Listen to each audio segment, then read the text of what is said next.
वह जीव धीरे धीरे करके परंपरा से आगे जब बढ़ते हैं, तो जब राजा वज्रजंघ तीर्थंकर आदिनाथ बनते हैं, श्रीमती का जीव राजा श्रेयांश बनता है, तो यह सारे जीव भी श्रेष्ठ श्रेष्ठ पदों को प्राप्त करते हैं। अब पंडित ने प्रश्न तो कर दिया गुरुदेव से कि आहार दान में कितने कर्मों का बंध होता है।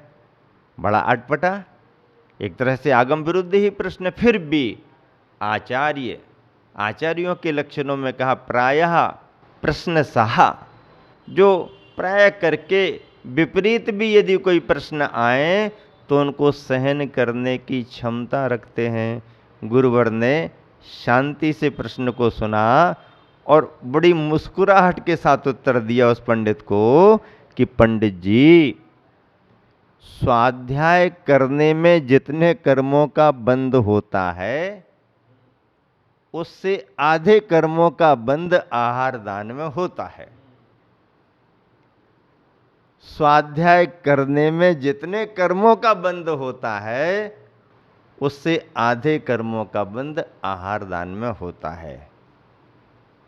उत्तर सुनते ही उस पंडित की जो स्थिति बनी उसका अंदाजा आप लगा सकते हैं। उसके नीचे से जमीन खिसक गई, क्योंकि उसने इस तरह का घुमावदार प्रश्न किया था कि आचार्य यदि उत्तर देंगे तो उसकी मान्यता की ही पुष्टि होगी।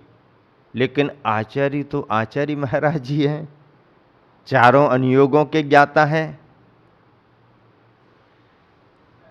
तर्क और कुतर्क को भी समझते हैं। कैसे भी प्रश्न किए जाएं उनका उत्तर यथोचित ही देते हैं। तो प्रश्न के अभिप्राय को समझ करके उस समय इतना सम्यक तरीके से उत्तर दिया कि पंडित की बोलती बंद हो गई, क्योंकि पंडित केवल स्वाध्याय पर जोर देने वाला था, दान पूजा को महत्व ही नहीं देता था। इसलिए आचार्य ने भी ऐसा उत्तर दिया कि तेरे स्वाध्याय करने में जितना कर्मों का बंध होता है उससे आधा आहार दान में। अब कर्मों का बंध होता है पूछ रहा है तो उत्तर वैसा देना पड़ेगा। स्वाध्याय से भी कर्मों की निर्जरा होती है, आहार दान से भी कर्मों की निर्जरा होती है। शुभ परिणाम सम्यक दर्शन की भूमिका में जहाँ भी बनेंगे वहाँ पर पुण्य का आश्रय भी होता है और कर्म का क्षय भी होता है। आचार्य ने इसी बात को पद्यानुवाद के रूप में बहुत अच्छे तरीके से लिखा है। अशुभ भाव से जनित भयंकर कर्मों का वह नाश करे। अशुभ भाव से जनित भयंकर कर्मों का वह नाश करे।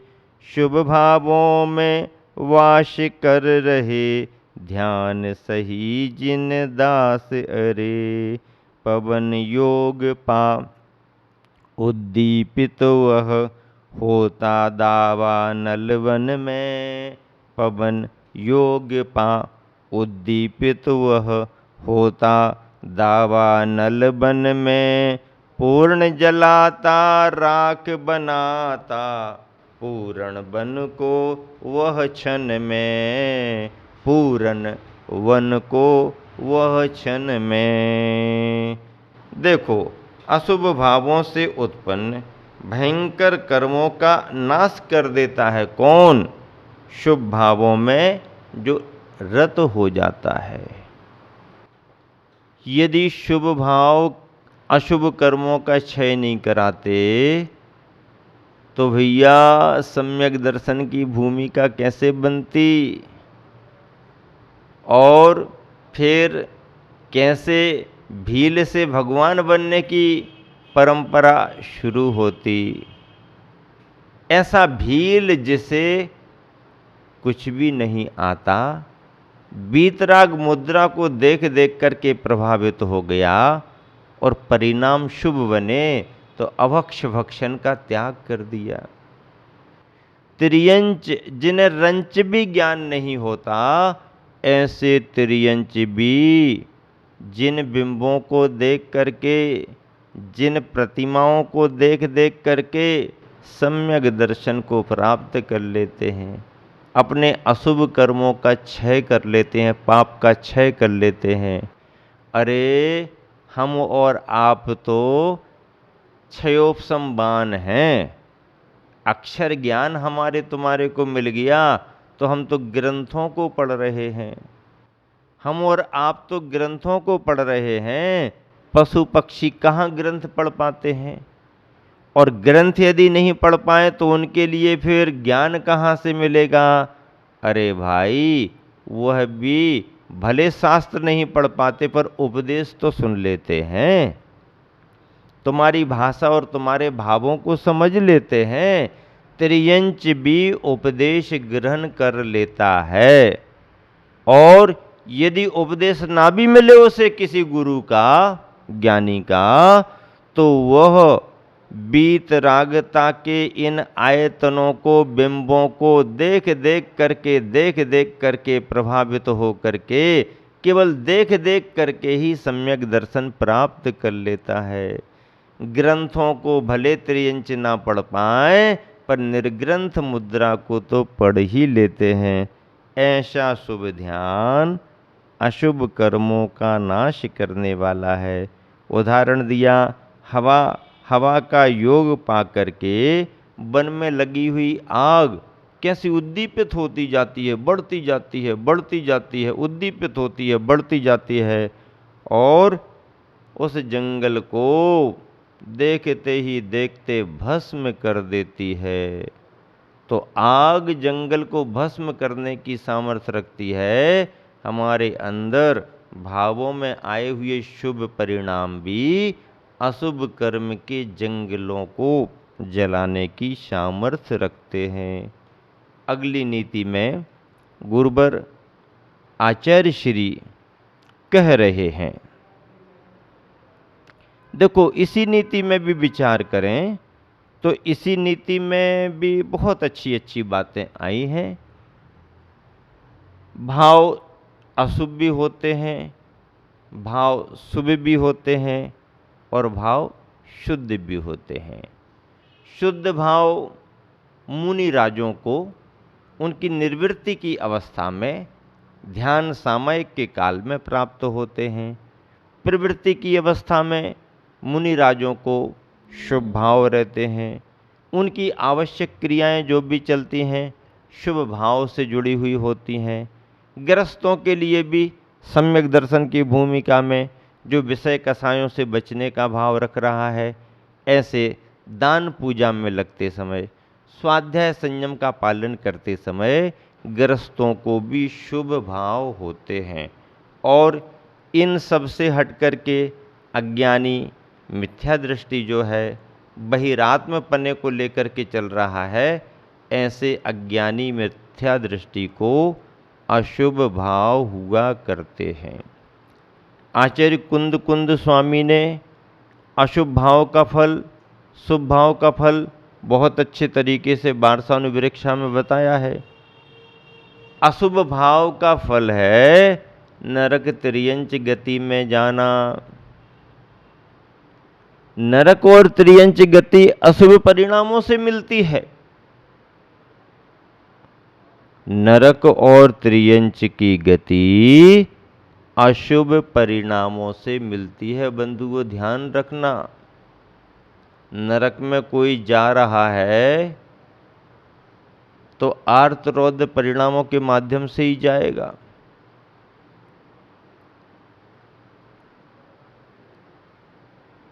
आयु कर्म का बंध हो गया है तो नरक जाते समय आर्तरौद्र परिणाम ही होंगे। नरक और त्रियंच की अवस्था आर्तरौद्र परिणामों का फल है, अशुभ अशुभ ध्यान का फल है, अशुभ भाव का फल है। नरक और त्रियंच गति से बचना है तो शुभ भावों को करना पड़ेगा। शुभ भाव क्या कहलाते हैं? दान का भाव, पूजन का भाव, संयम का भाव, स्वाध्याय का भाव, न्याय नैतिकता का भाव, संयम सदाचार का भाव, खान पान में शुद्धि रखने का भाव, जीवन में व्रति संयमी बनने का भाव और व्रति संयमी बनना, ये सभी शुभ भाव हैं, शुभ भाव हैं। ऐसे शुभ भाव का फल क्या है? मनुष्य और त्रियंच मनुष्य और देवगति। मनुष्य और देवगति शुभ भावों का फल है। शुद्ध भाव में चारों गतियों से परे केवल ज्ञान निर्वाण की प्राप्ति है। जघन्य शुद्ध भाव होंगे तो स्वर्ग की उत्तम अवस्था, अनुत्तर, अनुदेश आदि आदि मिलेंगे और एकदम उत्तम शुद्धोपयोग आ जाएगा तो कर्म क्षय करके केवल ज्ञान पाएंगे। इस तरह से अशुभ कर्म, शुभ कर्म और शुद्ध भावों का फल वारसानुवेक्षा में आचार्य कुंद कुंद स्वामी ने बताया है। अशुभ, शुभ और शुद्ध। Wrong, right, pure. रॉन्ग अशुभ गलत, राइट ठीक ठाक अच्छा, प्योर शुद्धता को लेकर के है। अशुभ छोड़ने योग्य है। शुभ त्रैकालिक उपादेय नहीं है पर तात्कालिक उपादेय है और शुद्ध त्रैकालिक उपादेय है, ऐसी व्याख्याएं करते हैं। अगली नीति जो यहाँ पर गुरुबन ने लिखी है उसकी व्याख्या यहाँ पर चल रही है। नीति है आद्या विरागा द्वितीया सरागा। कितना बढ़िया श्लोक लिखा।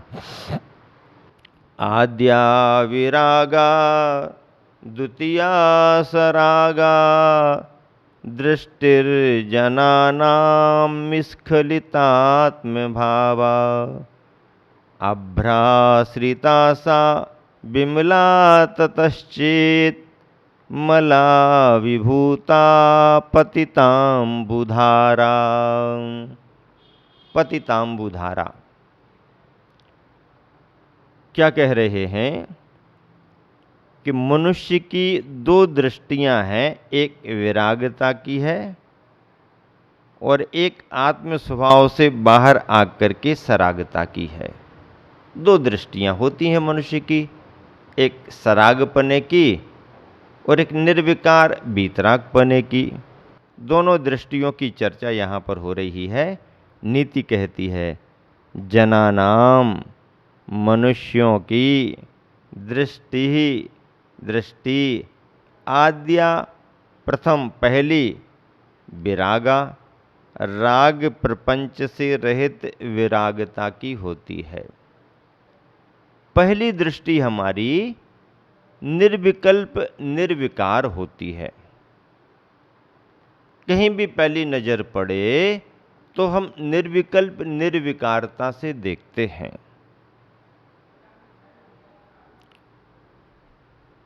स्खलित आत्मभावः द्वितीया, किंतु दूसरे समय आदि की दृष्टि से, पुनः देखने आदि की दृष्टि से फिर स्खलित आत्म स्वभाव वाली यानी सरागा सराग राग सहित दृष्टि हो जाती है।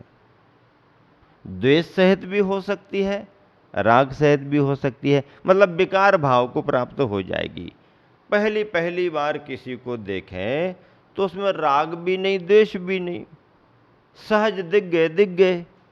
लेकिन दिखने के बाद में पुनः देखने की स्थिति बनती है तो अच्छा लगा है इसलिए देखने की दृष्टि बन रही है तो राग की दृष्टि हो जाएगी।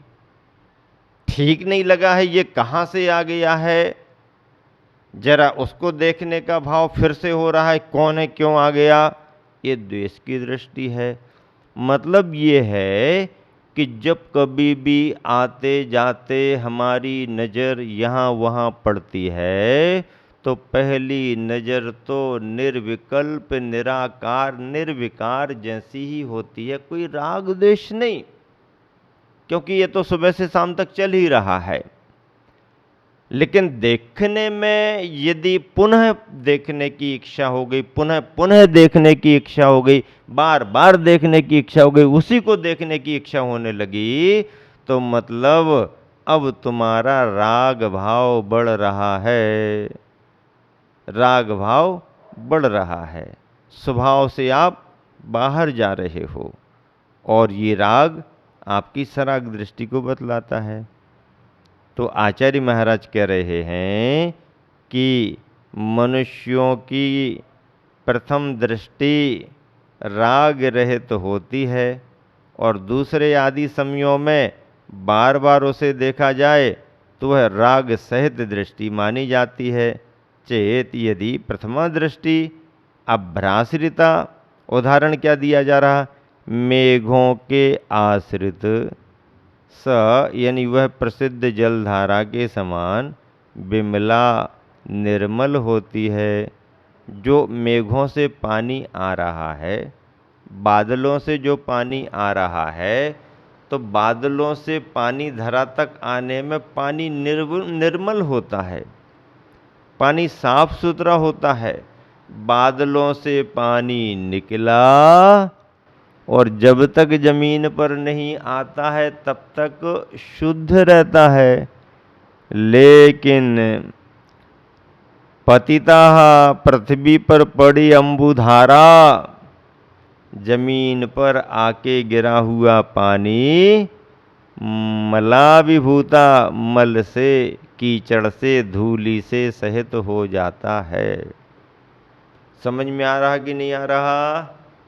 आ रहा ना समझ में? ध्यान से सुनो, एक एक बात महत्वपूर्ण है, गुरुवर क्या बतला रहे हैं, ख्याल देकर के सुनो सभी जन। देखो क्या कह रहे आचार्य श्री, कितनी बड़ी नीति बतला रहे हैं कि जल की धारा जो बादलों से, मेघों से निकल करके आती है, तो मेघों से, बादलों से निकला हुआ पानी पहले शुद्ध ही होता है, शुद्ध ही होता है, जमीन तक आने में शुद्ध ही होता है, लेकिन जैसे ही जमीन के संपर्क में आता है, पानी भी धूली कीचड़ में अशुद्ध होने लगता है, मलिन हो जाता है। भाव क्या स्पष्ट करना चाह रहे, इसी तरह से सहज रूप से आते जाते नज़र हमारी, दृष्टि हमारी कहीं पर पड़ती है, तो वह सहज दृष्टि होने के कारण निर्विकार, निर्विकल्प मानी जाती। उस दृष्टि में कोई विकल्प नहीं। आप सुबह से शाम तक हजारों लोगों को देखते हो, ना किसी से राग, ना किसी से द्वेष, लोग आ रहे जा रहे अपने काम में लगे हैं।